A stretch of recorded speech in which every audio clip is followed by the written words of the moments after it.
ನನ್ನ ಒತ್ತಾಯನೂ ಕೂಡ ಯಾರು BPL ಕಾರ್ಡ್ ಅದ ಹೋಲ್ಡರ್ಸ್ ಅದಲ್ಲ, BPL ಕಾರ್ಡ್ ಹೋದಾರಲ್ಲ, ಆ BPL ಕಾರ್ಡ್ಸ್ ಮೊದಲ ಇದಾರ ಅವ್ರು ತಗೋಬೇಕು. ಶ್ರೀಮಂತರಾಗಿ ತಗೋಬೇಕು. ಬಿಜೆಪಿ ಶ್ರೀಮಂತ ತಗೋತಾರ. ಏನ್ ವಿಜೇಂದ್ರ ಅವ್ರು ಬೇಕಂತ, ಅಶೋಕ್ ಅವ್ರು ಬೇಕಂತ ಮೊದ್ಲು ಎಲ್ಲರಿಗೂ ಅಂತ ಹೇಳಿದ್ರು. ಈಗ ಆಯ್ತು, ಹಾಗೆ ಹೇಳಿರ್ಬೋದು. ಆದ್ರೆ ಎಲ್ಲೋ ಒಂದ್ ಕಡೆ ಸರ್ಕಾರ ಹಣ ಹೊಸ ಶ್ರೀಮಂತರೇ ಯಾಕು? ಬಸವಣ್ಣವ್ರು ಹೇಳಿಲ್ಲನು, ಉಳ್ಳವರು ಶಿವಾಲಯ ಕಟ್ಟುವರಯ್ಯ. ಹಂಗೆ ಬಡವ್ರು ತಗೋತಾರೆ, ಉಳ್ಳವ್ರು ತಗೋಬಾರ್ದು. ಅಲ್ಲಿ ನೀವೇ ಹುಡುಕಾಡಿ ಯಾವ ಶ್ರೀಮಂತ ಇದ್ದಾರೆ ಅವ್ರು ಕಟ್ ಮಾಡ್ತೀರಾ ಅಥವಾ ಅವರಾಗಿ ಬಿಟ್ಕೊಡೋದು ಒಳ್ಳೆಯದು, ಅಥವಾ ನೋಡು ನಮ್ಮ ವೈಯಕ್ತಿಕ ಅಭಿಪ್ರಾಯ. ಯಾವ BPL ಕಾರ್ಡ್ಸ್ ಇದಾರ BPL ಕಾರ್ಡ್ಸ್ ಅಷ್ಟೇ ಕೊಡ್ಲಿ ಅಂತ ಹೇಳಿ ನಮ್ದು ಇದೆ. ನನ್ನ ವೈಯಕ್ತಿಕ ಅಭಿಪ್ರಾಯ, ಇದು ನಂದು ವೈಯಕ್ತಿಕ ಪ್ಯೂರ್ಲಿ.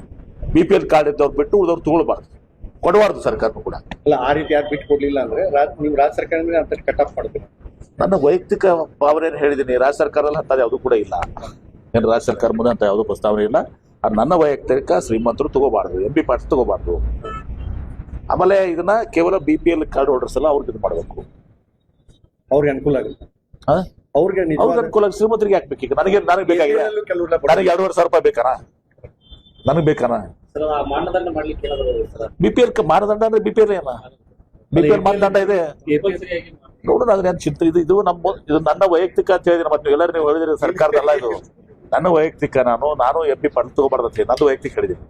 ಅಲ್ಲ ಅಂದ್ರೆ APL ನಲ್ಲೂ ಕೆಲ ಬಡವರೆಲ್ಲ ಇರ್ತಾರೆ. ಅದೆಲ್ಲ ಅದು ನೋಡಿ ನಿರ್ಧಾರ ಮಾಡ್ಬೇಕು. ಒಟ್ಟು ಬಡವರು ಸಿಗಬೇಕು, ಶ್ರೀಮಂತರು MP ಪಾರ್ಟ್ನರ್ ಸಿಗಬಾರ್ದು.